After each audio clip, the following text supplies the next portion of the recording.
मैं मैं बहुत परेशानी हूँ। तेरा मेरा कोई प्रश्न नहीं है। 13 साल से मैं ओसीडी से क्या चीज है? अरे जी, ओवर थिंकिंग।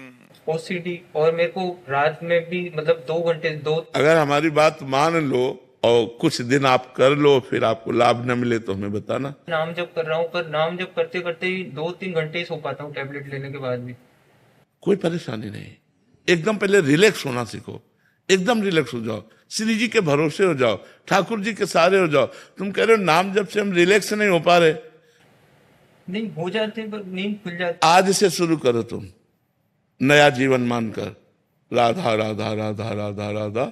और जब आपको ओवर थिंकिंग होने लगे तब जोर जोर से नाम जप करने लगो।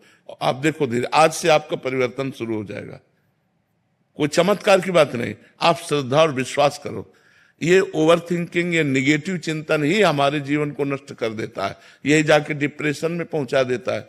शायद इसी स्थिति को डिप्रेशन कहते हैं। तो हमें लगता है अगर हम नाम जप करें, भगवत लीला चरित्र सुने और संतों के वाक्यों पर विश्वास करें तो ठीक हो जाएगा। क्यों क्यों ऐसा होता है? पूर्व पाप ही तो हमारे ऐसा चिंतन करवाते हैं। तो हम नाम जप करेंगे तो पाप नष्ट। आज से नाम जप का नियम। कहाँ है तुम्हारा काउंटर?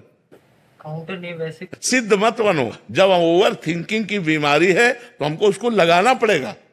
राधा राधा राधा, 30,000 हुई, 40,000 हुई, ऐसे में देखना राधा राधा राधा। ऐसे बेमतलब की बातें मत करो, काम में लगो। जब खाली समय में राधा राधा राधा राधा राधा राधा राधा राधा राधा, तुम ठीक हो जाओगे, दूसरों को ठीक करने वाले बन जाओगे। शुरू करो, तुम काउंटर खरीद लो और शुरू करो। हम जैसा कहें वैसा कर। यार डॉक्टर कहता है तो हम टिकिया और टेबलेट और इंजेक्शन सब ले लेते हैं, और हम तुमसे बात करें कि इससे ठीक हो जाओगे तो मान ही नहीं रहे। इसलिए नाम जप करो, सब ठीक हो जाए। तुम्हारे जैसे 50 ठीक हो गए, बस बात मान लो। आप काउंटर लो और शुरू करो राधा राधा राधा राधा राधा राधा राधा। और फिर मैं बताओ, सुबह 4 बजे उठ करके टहलो, टहलते हुए नाम जप करो, ठीक है? 2-3 लीटर पानी दिन में कम से कम जाना चाहिए। और 1 अध्याय भागवत का पढ़ो, श्रीमद् भागवत का। अपने चिंतन को बदलो, चिंतन की धारा को अध्यात्म की तरफ बदलो, तो अभी आनंद आने लगेगा।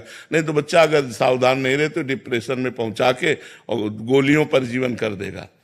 ढेर सारी दवाइयां खाओ और परेशान रहो। दवाइयां भी कहीं ना कहीं साइड इफेक्ट करती हैं शरीर में। जो अंग्रेजी दवाइयां हैं वो परेशान कर। मानसिकता ऐसी हो गई कि महाराज जी हम चाहते हैं कि जंतुर मिल जाए, हमें ना कुछ करना। नहीं, ये इससे कुछ नहीं होने वाला है, इससे कुछ नहीं होने वाला है। ये हम अनुभव की बात बताते हैं। तो आपको जपना पड़े, क्योंकि आपसे पाप कर्म हुए हैं। जब हम शरीर से पाप करते हैं तो हमें शरीर को सेवा में लगाना चाहिए।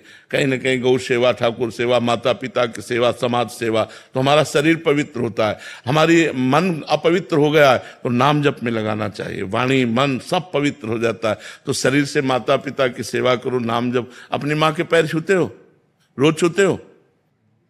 नहीं, रोज नहीं छूते। क्यों? उसमें झुक के छूने में क्या चला जाएगा? माँ है, कितना प्यार करती है। अभी तो अभी आप, यही तो कह रहा हूं, पॉजिटिव चलो, पॉजिटिव। अभी आनंद आने लगेगा। माता पिता के पैर छूना, उनकी कुछ सेवा बन जाए। उनके कपड़े हैं, उनके कपड़े धो के फैला दिए, नाम जप कर, अभी पवित्र हो जाओगे। ये सब पाप का फल होता है भैया।